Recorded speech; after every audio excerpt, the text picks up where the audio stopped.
Perkenalkan, nama saya Yohana Francisca Astianingsih dari mahasiswa STPK. Hari ini kita membahas topik yang sangat penting nih. Bagaimana sih cara terbaik mendampingi pertumbuhan imam anak-anak sampai remaja?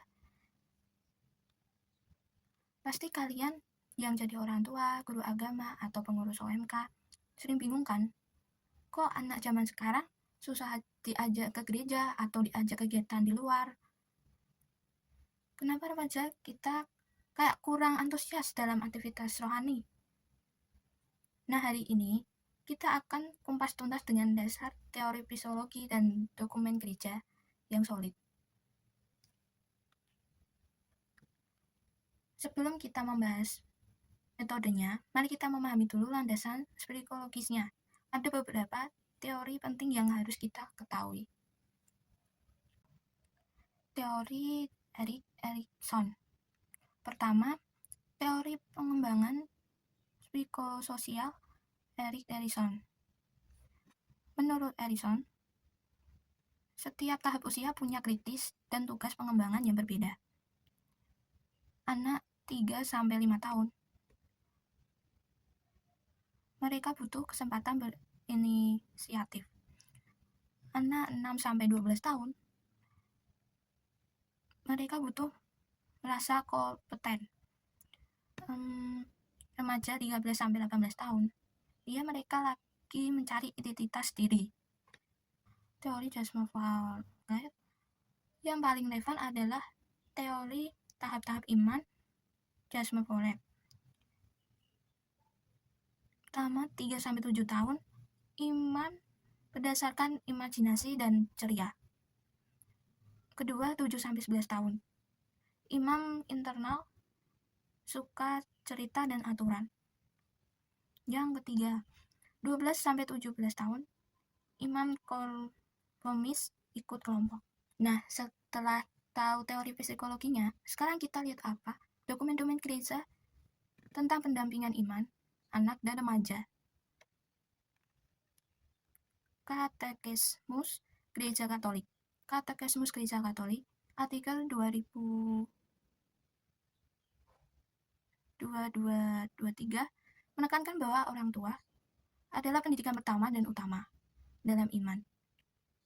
Mereka punya hak dan kewajiban mendidik anak dalam iman Katolik. Sinis Gravissimium Educationis dari Konsili Vatikan II menegaskan bahwa pendidikan iman harus disesuaikan dengan tahap pengembangan anak, baik secara fisik, moral, maupun intelektual.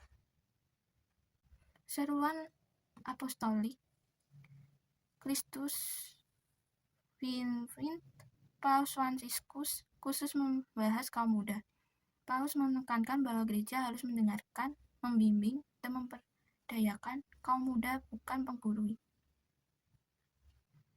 Di teori katekese 2020 menegaskan bahwa katekese harus bersifat kerikati kolaborasi dan spesial berdasarkan pengalaman komunitaria dalam komunitas. Oke, sekarang masuk metode praktisnya. Berdasarkan teori dan ajaran gereja tadi, ini dia metode terbaik untuk setiap tahap usia. Anak usia 3-7 tahun,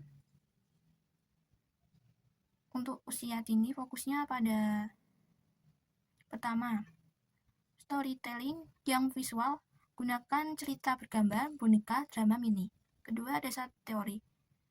Tahapan pra-operasional butuh konkret. Dasar gereja KGK menekankan pentingnya simbol dan ritual. Kedua, rutinitas doa yang menyenangkan, seperti doa dengan gerakan tubuh atau lagu dan visual. Atau dasar teori biar mereka memberi kesempatan memimpin doa. Dasar gereja teorinya katekesnya harus diapesial. Ketiga, keterlibatan keluarga total, sepertinya family Volkried Stem. Kedua, teori dalam anak, tubuh fitur lekat yang stabil. Terus dasar gereja KGK 223, orang tua mendidik utama. Contoh praktisnya, setiap malam sebelum tidur, orang tua menceritakan satu kisah Alkitab dengan boneka tangan sambil berdoa bersama, dan banyak yang lain seperti ini, bukan dalam gereja tapi ada kayak makan bersama, sebelum makan itu harus berdoa bersama gitu. Kedua, anak usia 7-12 tahun. Untuk anak usia sekolah dasar, pertama, pembelajaran interaktif, game rohani, kuis Alkitab, gas keagamaan. Teorinya bisa berpikir logis dan konkret. Dasar gereja sesuai dengan tahapan intelektual. Kedua, sistem Revan dan aksi Freeman. Seperti dasar teorinya tuh Erikson tadi. Industri dan evangelity butuh merasa kompeten. Ketiga, keterlibatan aktif dalam liturgi. Seperti jadi misdinar, kor anak-anak di SD, membawa persembahan. Dasar teorinya butuh struktur dan aturan yang jelas. Kalau di dasar gereja, partisipasi aktif dalam liturgi. Seperti dalam liturgi itu ya tadi udah kan ada misdinar tadi. Liturgi itu ada apa lagi ya?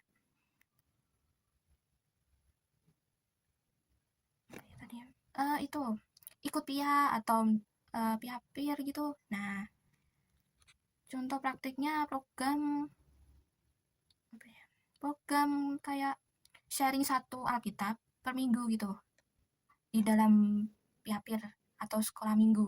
Nah, remaja 12-18 tahun. Nah, yang paling penting challenge untuk remaja biasanya ada. Pertama, perdebatan dialog dengan seperti format diskusi atau giveaway atau perdebatan rohani gitu. Dasar teorinya operasional formal, bisa berpikir transparan. Dasar gereja Clitus Vivin, dengarkan suara kaum muda. Seperti itu. Dalam OMK nih, ada yang ikut OMK kan. Nah, kita punya pendapat nih. Pendapatnya kita tuh bosan nih kayak gini, maksudnya kayak kita diajak kayak olahraga terus atau gimana, apa enggak kita kumpul nih terus kayak sharing terus sambil doa gitu, atau rosario atau ziarah, mungkin banyak kan di kegiatan OMK gitu kan.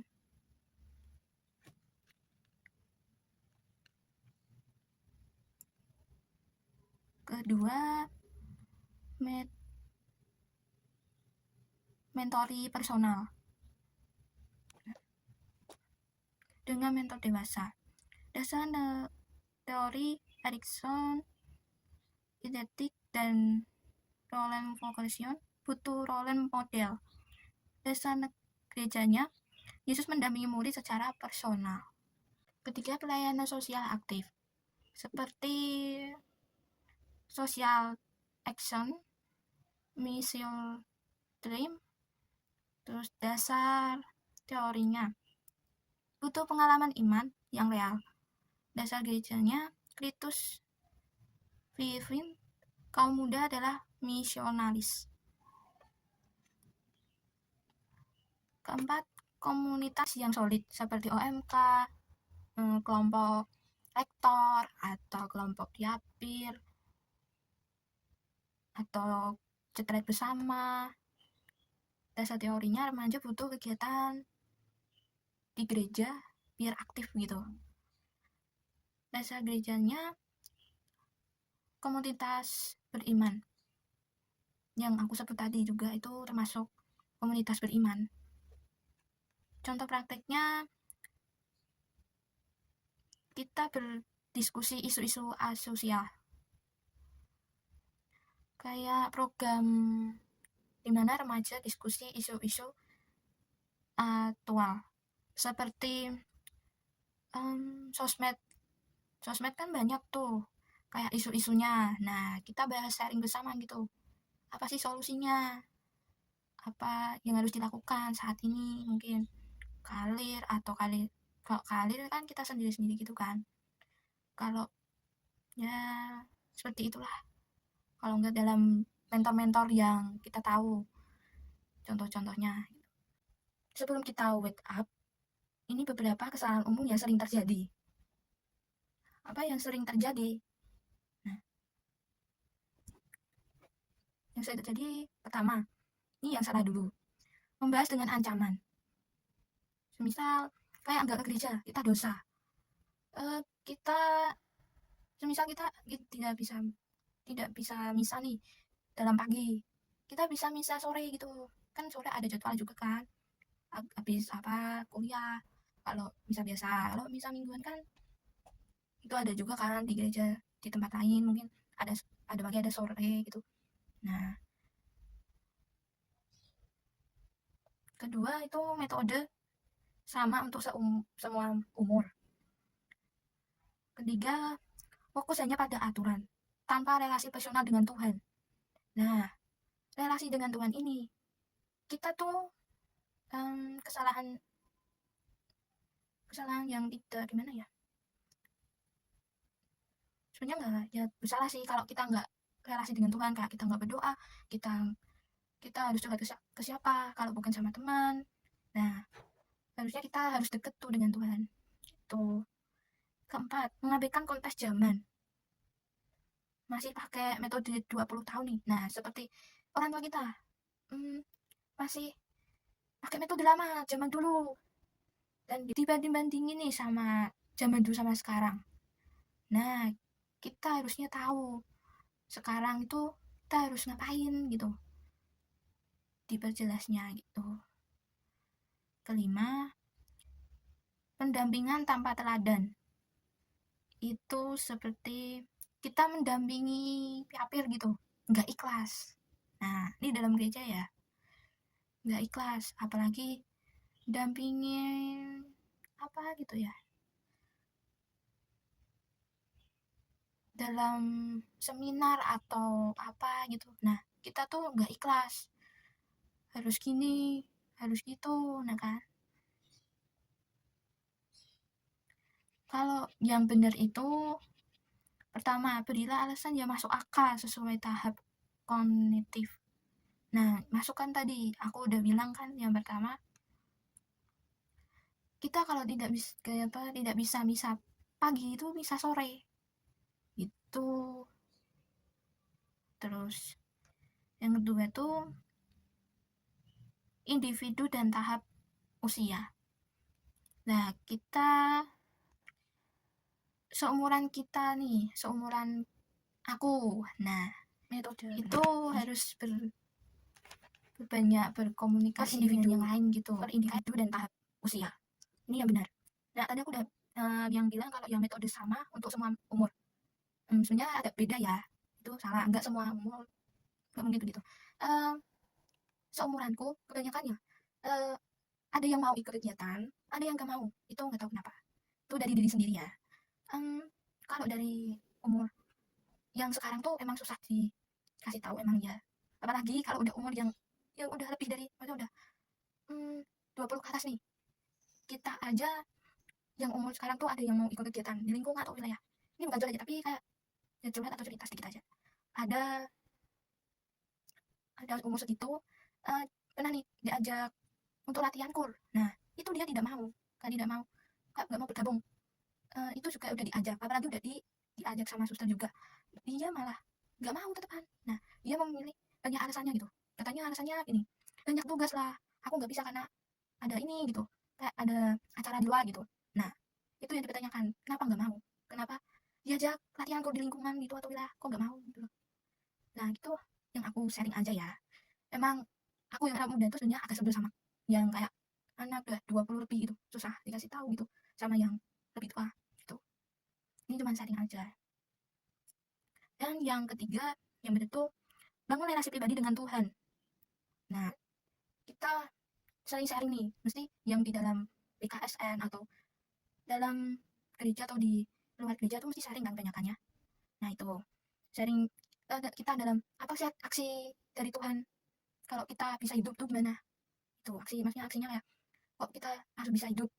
Nah kita gak diberi nafas. Dan ada lagi yang sharing kayak tentang kita jatuh nih di jalan dan Tuhan tuh datang kalau kita tuh masih mau hidup. Tuhan tuh datang ternyata gitu, gak jatuh kecelakaan gitu. Keempat, adaptasi dengan teknologi dan budaya masa kini. Nah, adaptasi dengan teknologi itu setahu saya ya banyak yang sekarang Alkitab itu malah banyak di HP, banyak yang baca di HP daripada di buku. Itu sangat sulit kalau yang zaman sekarang, termasuk saya juga gitu. Tapi saya tetap melihat buku di Alkitab. Kadang kalau di HP itu nggak lengkap gitu, kayak nggak rasa gitu.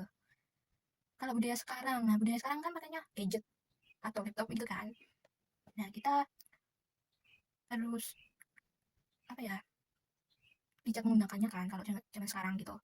Nah mungkin begitu sih yang saya tahu. Apalagi budaya-budaya yang tarian itu sekarang kebanyakan dari luar negeri. Nah kayak gitu. Jadi yang di dalam Indonesia tuh susah, bukan susah ya, kayak sulit untuk dilestarikan semua untuk kaum muda gitu. Pada maunya di luar negeri gitu yang dipahami gitu. Yang kelima, jadi teladan hidup sebelum mengajarkan. Teladan hidup itu di dalam gereja mungkin mengikuti kegiatan gereja atau gimana mengajarkan ya. Kita kayak mengajarkan eh, semisal Piapir mengajarkan dia untuk bersikap berdoa. Terus apa sikapnya harus benar gimana kalau kalau duduk atau berdoa, dan mengajarkan berhitung atau yang benar gimana gambarnya gitu. Oke guys, sebelum kita tutup ada kesimpulan nih. Kesimpulannya adalah mendampingi pertumbuhan iman anak remaja itu butuh pemahaman psikologi sesuai dengan tahapan pengembangan. Dan kedua, landasan teologi yang kuat dari ajaran gereja. Ketiga, metode yang tepat untuk setiap usia. Keempat, kesabaran dan konsentrasi dalam penerapan. 5, teladan hidup yang terpenting kita nggak bisa kasih yang nggak kita punya. Jadi sebelum mendampingi anak-anak dan remaja, pasti kita dulu spiritualitas kita sendiri. Kalau video ini bermanfaat, jangan lupa di like, comment, and subscribe. Tulis di komen pengalaman kalian di pendampingan anak-anak atau remaja dalam perjalanan iman. See you next time. Bye-bye.